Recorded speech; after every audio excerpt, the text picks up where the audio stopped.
भागवत का अनुष्ठान रखा है। बड़े बड़े संत, बड़े बड़े ऋषि महर्षि भागवत के लिए आते हैं। बहुत बड़ा पंडाल बना है, व्यवस्था हुई है, अपने अपने आसन बैठे हैं। निश्चित समय सनत कुमार ऋषि आते हैं और आसन पर पधारते हैं। पूजा होती है, व्यास गद्दी होती है, सब कुछ होता है। और जैसे ही सनकादिक ऋषियों ने मंगलाचरण भागवत का प्रारंभ,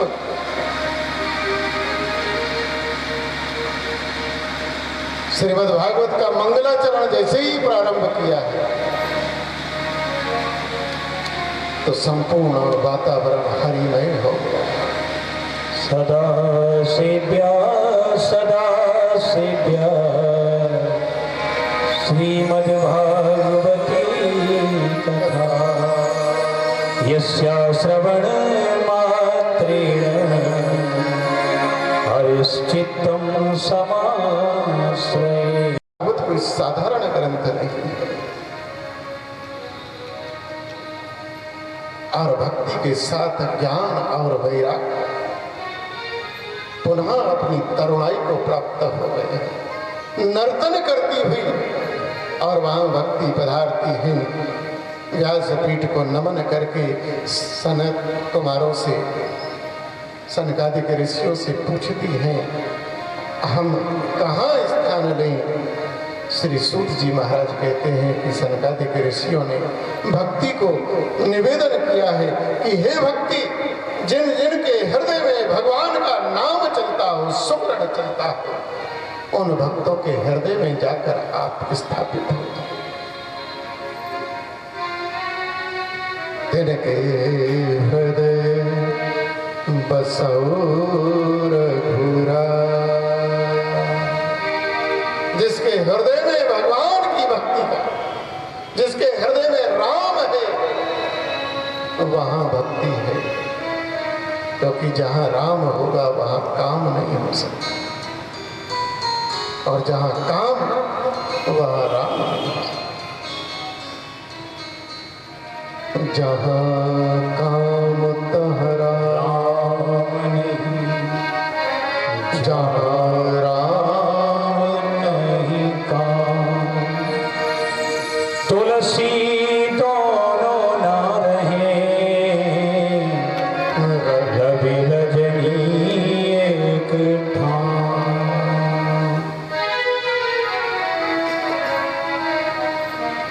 देखो, जहां अंधकार है ही प्रकाश की अनुपस्थिति, लेकिन जहां प्रकाश है अंधकार नहीं ठहर सकता। सनकादिक ऋषियों ने कहा सूत जी महाराज से कि महाराज, भागवत का महात्म, केवल भागवत के महात्म मात्र से भक्ति प्रकट, हमको भागवत का महात्म सुनाए। भागवत के महात्म की आज कथा करके और फिर आरती करेंगे।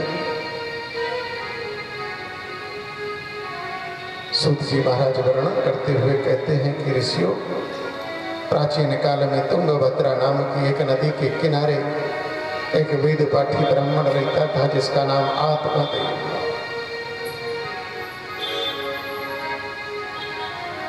बड़ा गुणी, बड़ा विद्वान ब्राह्मण, सब प्रकार का सुख वैभव था। आयु बढ़ती जा रही थी। उसकी एक पत्नी भी थी, बड़ी सुंदर थी, लेकिन नाम धुंधली थी। भिक्षुको वितवान लोके तत्प्रिया धुंधुली स्मृता। और इस आत्मदेव नामक ब्राह्मण का दारिद्र्य केवल एक था, इस इतना संपन्न होने के बाद भी भिक्षा मांग के खाता था।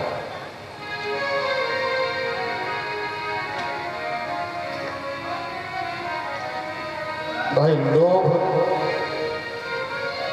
एक बात तो सुनो ना, लोभ गरीब को नहीं होता, पैसे वाले को ही होता है, धनी को ही होता है। लोभ एक ऐसी बीमारी है, गरीब को नहीं होता, वो बेचारा क्या लोभ करे।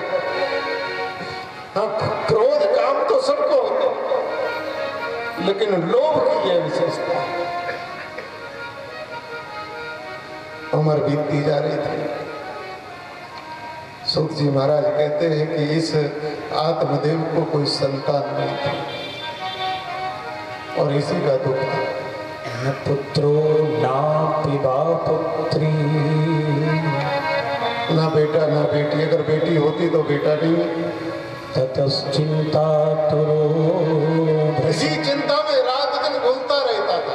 मनुष्य की यही विडंबना है कि जो है, जो परमात्मा ने दिया, उसका सुख उसका आनंद नहीं मानता।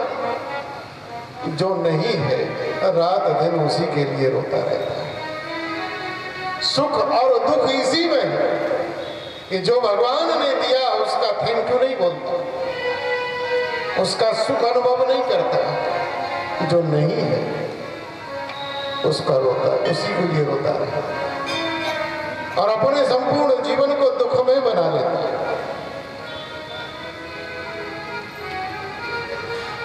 तो कई बार एक संस्था से हम जुड़े हैं, कल्याणम करोति, और उस संस्था की विशेषता ये है कि हरदोई के ही महापुरुष ने शुरू की थी।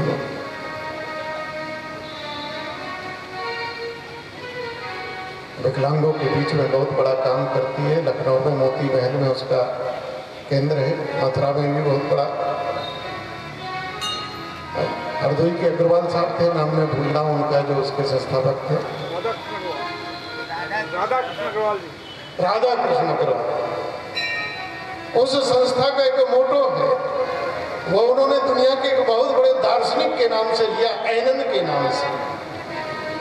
एक एनन नाम का दार्शनिक हुआ, जिस देश में हुआ वहां 12 महीने 24 घंटे बर्फ ही बर्फ, बर्फ ही बर्फ।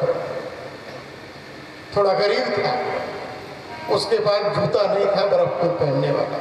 लोग जो फेंक देते थे टूटे फूटे वो पहनता था। तो बर्फ रहती थी, बर्फ में कहीं अंदर सर्दी जाती थी, पैर कुलमुलाते थे, तो रोज भगवान से झगड़ा करता था। कहता था संसार का तू इतना बड़ा दाता है, तेरे भंडार में मेरे लिए एक जूता तक नहीं, तो कैसा दाता है? अरे मैं कुछ और नहीं मांगता, केवल एक जूता, इतना तो दे दे। रोज भगवान से शिकायत करता था। लेकिन उसके जीवन में एक दिन क्रांति घटी कि तूने संसार को इतना इतना दिया, इतना इतना दिया, मुझे एक जूता तक नहीं दिया। लेकिन एक दिन उसने देखा कि एक आदमी दोनों हाथों से चल के आ रहा है। सभी लोग पैर से चलते, वो हाथों से चल रहा है। गौर से देखा तो पैर नहीं थे। जब पैर नहीं थे, एनन ने देखा दोनों हाथ जुड़ गए। तेरे से झगड़ा खत्म भाई, गिला शिकवा खत्म, शिकायत खत्म। नमस्कार तेरे को, बार बार धन्यवाद, साधुवाद, थैंक यू बोलता हूँ, बड़ी कृपा तुमने की है। अरे जूता नहीं दिया, कोई बात नहीं, पैर तो दिए। परमात्मा ने जो दिया है उस आनंद का अनुभव नहीं, जो नहीं दिया उसके लिए रो रहे हैं। देखो भाई, जीवन तो है लेकिन अपने हाथ में है। इसे चाहे सुखपूर्वक जियो और चाहे दुखपूर्वक, ये अपने हाथ में। चाहे मुस्कुराकर, आप मुस्कुराना सीख लो, बड़ी से बड़ी समस्याएं हल हो जाएंगी। एक फोटोग्राफर भी जब फोटो खींचता है तो क्या कहता है? Smile please. अरे मुझे तुम्हारे रोने हंसने से क्या लगा, जैसे तुम वो वैसा खींच देगा। फिर आप कहोगे ये कैसा खींच दिया, बढ़िया नहीं है। एल्बम में जब छांटने लगते हो तो कौन से फोटो छांटते हो? रोने वाले छांटते हो क्या, या टेढ़े मेढ़े मुंह के आगे? अरे एक क्षण को स्माइल प्लीज, एक क्षण की मुस्कुराहट आपके फोटो को सुंदर बना देती है। और ये जरा मुस्कुराहट चेहरे पर आ जाए तो कहना क्या। महाराज, चेहरे का सौंदर्य मुस्कुराहट। तो मुस्कुराते रहते हैं, उनको फेयर एंड लवली लगाने की जरूरत नहीं रहती। कहते हैं फेयर एंड लवली से बेचारे अफ्रीका वाले खरीद खरीद के हार गए, आज तक तो बोले हुए। अरे जो सौंदर्य जीवन का है, सौंदर्य 5 वकारों से आता है, 5 वकार।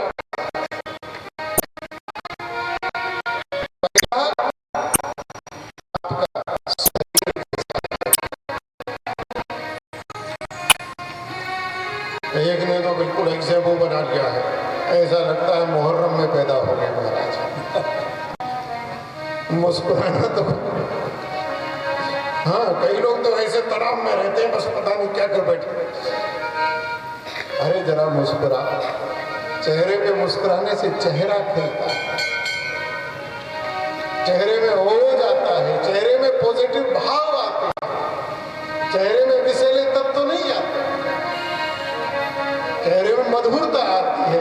पहला है बपू, दूसरा है वस्त्र, कपड़े कैसे पहनने हैं? ये सीखना हो तो नरेंद्र मोदी से सीखो जाके, भाई बड़ी अच्छी मैचिंग करता है। कई लोग वस्त्र होंगे बड़े महंगे, लेकिन पहनने का सलीका नहीं। अरे महंगे कपड़ों से नहीं होता, कपड़ों का सलीका है। एक वो है कि पूरा दिन मजा कपड़ों में जरा सरबट आ जाए और काम भी पूरे करेगा, और एक ऐसा है कि इधर पहने की उधर गुड़गुड़। बपू, वस्त्र और वाणी। तीसरी चीज सौंदर्य की होती है वाणी कैसी है। आप बोलते कैसे?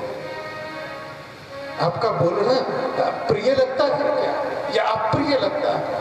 कुछ लोगों की आदत होती है कि हर समय टोइंट मारते रहेंगे, लोग भी उनसे बचना शुरू कर देंगे।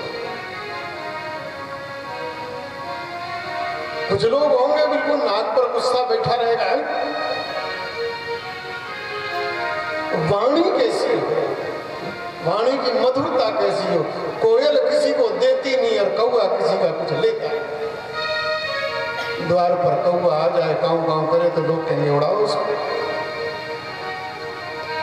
कोयल का गूं देत है और कागा का को लेत, मीठी बाणी बोल के सबको अपनों कर ले। हमारा बपू कैसा, मैं इसकी व्याख्या में ज्यादा नहीं जा रहा। वाणी कैसी हमारा, और वस्त्र कैसे, हमारा विचार कैसा और हमारा व्यवहार कैसा। ये 5 चीज व्यक्ति के सौंदर्य को निखारती है। थोड़ी सी भी मुस्कुराहट जीवन की बड़ी बड़ी समस्याओं को सुलझा देती है। इसलिए जीवन में, ये जो जीवन में क्षण है जो परमात्मा ने दिया है, उसको देखो क्या दिया। अगर हम अपनी स्थिति आंकने लगेंगे तो पाएंगे कि संसार में करोड़ों करोड़ों लोगों से ज्यादा हमको। कई लोग, किसी को हाथ नहीं, किसी को पैर नहीं, किसी को आंख नहीं, किसी को कान नहीं, किसी को रूप नहीं, किसी को कोढ़ है बेचारे को, तो किसी को कुछ है, किसी को रहने को घर नहीं है, कोई मांग मांग के खा रहा है, कोई स्टेशन पर पड़ा है, कोई बीमार है, दवाई तक नहीं है।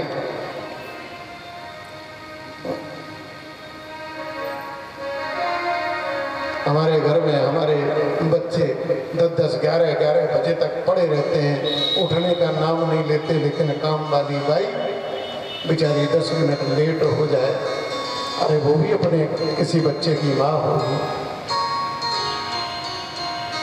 कहीं ना कहीं ये जो भाव है, व्यक्ति जब अभाव को देखता है तो दुखी रहता है। आत्मदेव का दुख यही है कि बेटा नहीं है, और जब उम्र बीतने लगी तो बेटे के लिए यत्न भी करे, नीम हकीम करे। जहाँ जहाँ विज्ञापन थे कि सर किया बेटा, वहाँ जा जा के पैसा भूखा, आजकल खूब लिखा रहता है। अखबारों में भी आता है, अखबारों में बड़े बड़े शहरों में ऐसे ऐसे बाबा आके बैठ जाते हैं, बंगाली बाबा, कमाल पासा बाबा, और शर्तिया प्रेम विवाह, और शर्तिया जो है 80 साल के आदमी को भी 25 साल का बना दें, इतना जवान बना दें, ऐसे ऐसे विज्ञापन बड़े बड़े होटलों में मिलने बैठे। हाँ, दिल्ली 5 स्टार से कम में बैठते, ऐसे ऐसे विज्ञापन देते। आत्मदेव ने वो भी सब कर लिया, फिर भी बालक ने, फिर आत्मदेव स्वयं ब्राह्मणों की शरण गए। हमारे अखिलेश जी जैसे ब्राह्मणों ने काफी और अनुष्ठान भी कर लिए, फिर भी संतान नहीं हो रही महाराज। जब सब प्रकार से हार गया तब आत्मदेव दुखी हो गया और दुख के बारे चल दिया घर छोड़ के। सूत जी महाराज कहते हैं आत्मदेव ने सुनिश्चय कर लिया, एकदा सतुजो दुःखा ग्रहं त्यक्त्वा वनं गत। बोले वन में जाके अन्न जल त्याग के आत्महत्या करूंगा, कोई नदी मिल जाए कूद जाऊंगा, पहाड़ की चोटी से गिर जाऊंगा। अरे भाई क्यों गिर जाएगा, क्यों आत्महत्या करेगा? बोले मेरे संतान नहीं है तो मेरी गति क्या होगी, मेरा पिंडदान कौन करेगा? बोले तू आत्महत्या कर लेगा तो तब कौन करेगा? आत्महत्या करने से तो और ज्यादा प्रेतस्य योनि में जाएगा। लेकिन जब आदमी का